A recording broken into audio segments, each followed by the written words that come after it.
Sir ಇನ್ನೊಂದು ಬೇಜಾರಾಗೋ ವಿಷಯ ಅಂತಂದರೆ ಎಲ್ರಿಗೂ ಫ್ಯಾನ್ಸ್ ಪೇಜ್ಗಳಿತ್ತು, ಆದರೆ ತುಕಾಲಿ ಸಂತೋಷ್ ಅವ್ರಿಗೆ ಮಾತ್ರ ಫ್ಯಾನ್ಸ್ ಪೇಜ್ ಇರಲಿಲ್ಲ. ಮತ್ತು ನಿಮ್ಮ ಸೋಷಿಯಲ್ ಮೀಡಿಯಾದಲ್ಲೂ ಸಹ ನೀವು ಆ್ಯಕ್ಟಿವ್ ಇರಲಿಲ್ಲ. ನಿಮ್ಮ ಅಕೌಂಟಲ್ಲೂ ನಾವು ನೋಡ್ತಾ ಇದ್ವಿ, ಏನಾದರೂ ಅಪ್ಡೇಟ್ ಬರುತ್ತಾ ಇವ್ರ ಪೇಜಲ್ಲಿ ಅಂತ. ಯಾವುದೇ ರೀತಿ ಅಪ್ಡೇಟ್ ಇಲ್ಲ, ವಿತೌಟ್ ಎನಿ ಪ್ರಮೋಷನ್. ಇಲ್ಲಿವರೆಗೂ ಬಂದಿರೋ ಕಂಟೆಸ್ಟೆಂಟ್ ಅಂತ ಅಂದರೆ ಮೇ ಬಿ ನೀವೇ ಅಂತ ಅನಿಸುತ್ತೆ.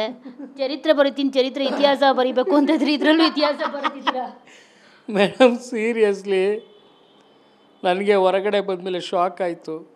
ನನ್ನ ಇನ್ಸ್ಟಾಗ್ರಾಮ್ ಪೇಜು ಹ್ಯಾಕ್ ಆಗಿದೆ, ನನ್ನ ಬಗ್ಗೆ ಒಂದೇ ಒಂದು ಕಮೆಂಟ್ ಇಲ್ಲ, ಆಮೇಲೆ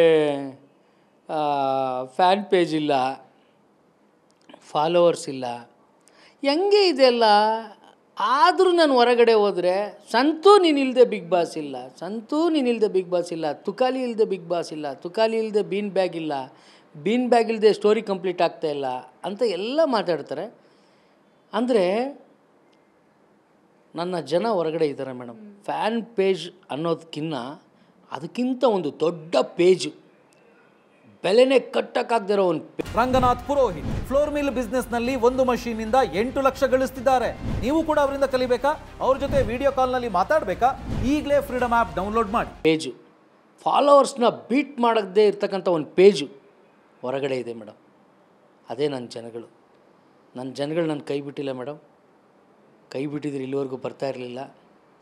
ಒಂದು ನಾಮಕೋಸ್ತೆಗೆ ಮಾಡ್ಕೊಳ್ಳೋ ಒಂದು ನಮ್ಮಗಳ ಪೇಜು, ನಮ್ಮ ಒಂದು ಐಡೆಂಟಿಟಿ ಪೇಜ್ಗಳದು ನನಗಿಲ್ಲದೆ ಇರ್ಬೋದು, ಆದರೆ ನನ್ನ ಜನ ನನ್ನ ಕೈ ಬಿಟ್ಟಿಲ್ಲ. ಫ್ಯಾನ್ ಪೇಜ್ ಇದೆ ಮೇಡಮ್, ಖಂಡಿತ ಸಾವಿರಾರು ಫ್ಯಾನ್ ಪೇಜ್ ಇದೆ.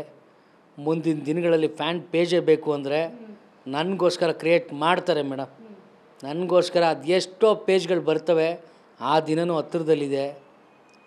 ನನ್ನ ಅಭಿಮಾನಿಗಳು ಯಾವತ್ತೂ ನನ್ನ ಕೈ ಬಿಡಲ್ಲ. ನಾನು ಅವ್ರನ್ನ ನಗಿಸಿದ್ದೀನಿ, ನನಗೋಸ್ಕರ ಅವ್ರ ಪ್ರೀತಿ ಕೊಟ್ಟಿದ್ದಾರೆ, ಅದನ್ನು ಉಳಿಸ್ಕೊಂಡು ಹೋಗ್ತೀನಿ ಮೇಡಮ್.